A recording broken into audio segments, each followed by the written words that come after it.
এমন শিক্ষিত নেতাও বাংলাদেশে আছে যিনি বেশ কিছুদিন আগেই কইয়া রাখছে শরিয়া আইনে আমি বিশ্বাস করি না।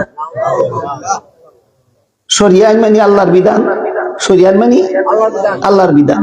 5 বেলা নামাজ ফরজ আল্লাহর বিধান নেই। যদি কেউ কয় বিশ্বাস করি না, রমজান মাসে রোজা রাখা আল্লাহর বিধান নেই, কেউ যদি কয় বিশ্বাস করি না, এখানে একটা কথা ক্লিয়ার হওয়া দরকার।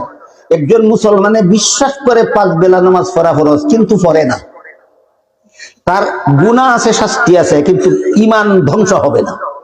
বুঝুননি কথা? দেখুন, একজন মুসলমান বিশ্বাস করে রমজান মাসে রোজা রাখা ফরজ, কিন্তু রাখে না, বেঈমান হবে না শুধু গুনাহগার হবে? তোমার গুনাহ আছে, শাস্তি আছে, কিন্তু ঈমান, বেঈমান হইতো না।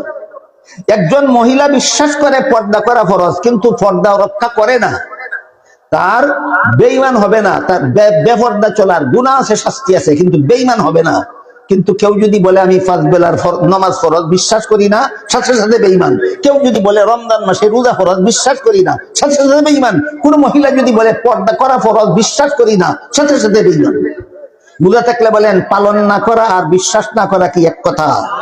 তাইলে তুমি এমনি কইতা কথাটা যে শরিয়া আইন সঠিক, আমরা শরিয়া আইনের আন্দোলন করি না, তাইলে তো অন্তত শরিয়া আইনের আন্দোলন কেন করো না? এটার জন্য তোমার গুনাহ আছে, শাস্তি আছে, বেঈমান হইতা না।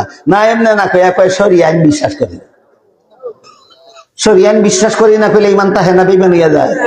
আমি আগেই বুঝি ঈমান তাহে কেমনে যায় কেমনে? ঈমান চিনলে তো একজনে বুঝতে পারবে।